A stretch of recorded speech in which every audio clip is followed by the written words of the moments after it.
Bueno, mireu, la versió Cuento del Cigronet el sabreu sentir contar moltes voltes. En este cas és una versió en valencià. Com sabeu, el cigronet era un xiquet que no creixia, encara que son pares, sa mare, els abuelos li donaven a menjar, el xiquet sempre era menudet. Tan menudet que era igual que un cigronet. Però al igual que no creixia, sí, en el saber era intel·ligent i, a més, molt fort, tenia molta fortalesa. Encara que era menudet com un cigronet, tenia molta força. I ganes de treballar, i molt bona persona. Volia anar a escola, però son pare li diuen, no, a escola no, perquè el menudet que eres, allí te se riuran, es xafaran i tu es llançaràs a pedra. No, i quan es facis més major no es feia, ja aniràs a escola.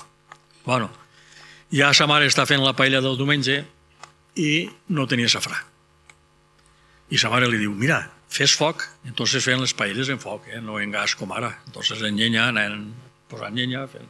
Tu ten cuidado del foc i la mare anirà a per un sobret de safrà. I el cigronet diu, mare, jo vull canar, quedes vostè? No, perquè si vas pel carrer es xafaran. Eres tan xicotet. Diu, no, en xafaran. I al final sa mare li dona un xavo de antes, que era com ara una moneda de 2 cèntims, se la posa damunt del coll i anava pel carrer cantant. Cuidao, quan camineu, a cigronet no xafeu. I anava en el xavo pel carrer, tots ven el xavo i ningú el xafava. I arriba a la tenda, li donen el safrà i segueix cantant cara a casa. Cuidao, quan camineu, a cigronet no xafeu.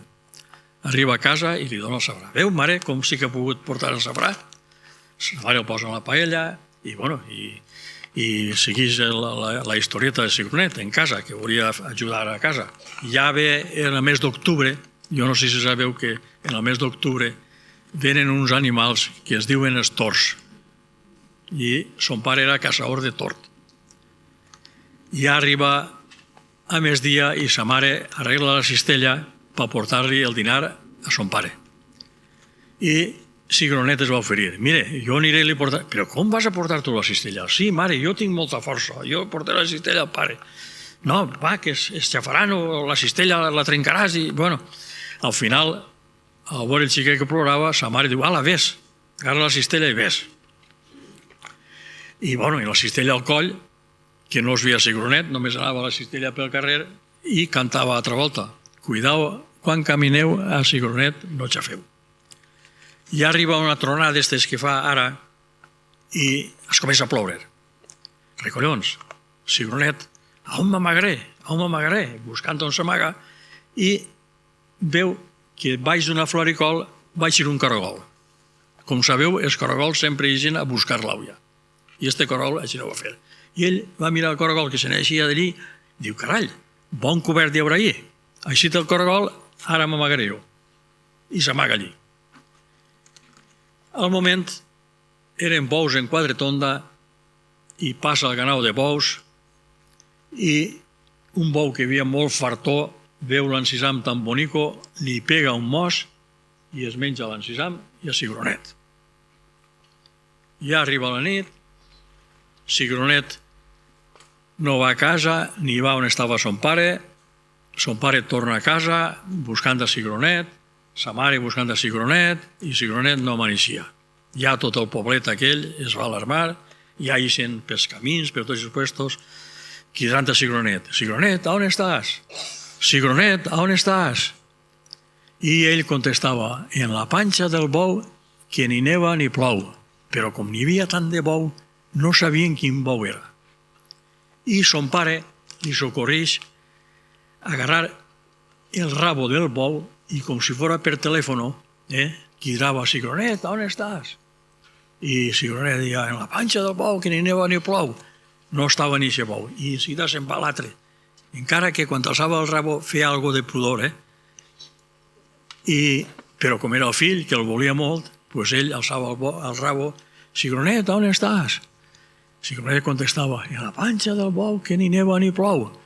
Sí, i no maneix. Al final arriben al bou i més fartó que hi havia, era el més bonico, i parla com si parlara per telèfon, cigronet, on estàs? I enseguida contesta, en la panxa d'este bou, que ni neva ni plou. Dic, che, ja està, així n'este bou està. I ja parlen a l'amo del bou i a veure si li obrin la panxa al bou i tren el cigronet. I l'amo del bou diu, no, aquest bou me l'estime jo molt i no vull que li obriu la panxa, perquè me l'estime molt. I bueno, i entonces què fem? L'amo no volia que li obrin la panxa al bou, era l'amo. I fan una reunió allí de tots els veïns i tots els sàvios de la comarca a veure què feien per treure el cigronet de la panxa del bou sense matar el bou. I bueno, allí els sàvios, un que li posen una addicció de no sé què, l'altre que no sé quantos, l'altre que... Bueno, al final hi ha allí un llaurador que volia molt a cigronet, un llaurador, i li ocorreix la idea de dir anem a fer una cosa que segur que dona resultat. I què serà aquesta cosa? Doncs mira, li donarem molts naps i molts fesols i això ben bullit, això dona flato. I en un pet, a lo millor el trau. I el bou es quedarà bé. Che, sí, de acuerdo, tots de acuerdo. Posen molts fesols i molts naps allí, es bullen en una caldera i ja solten el bou. Els bous el que els agrada els naps i els fesols. En un moment s'ho va menjar tot. Però en seguida, què passarà ara? A veurem. Allò pega en esclafit, el bou cau de cul i pum, tira un pet a l'aire dels fesols i dels naps, tira un pet i allà va cigronet rullant. Recollons, i el bou estava bé, ja han aconseguit salvar el cigronet i no matar el bou.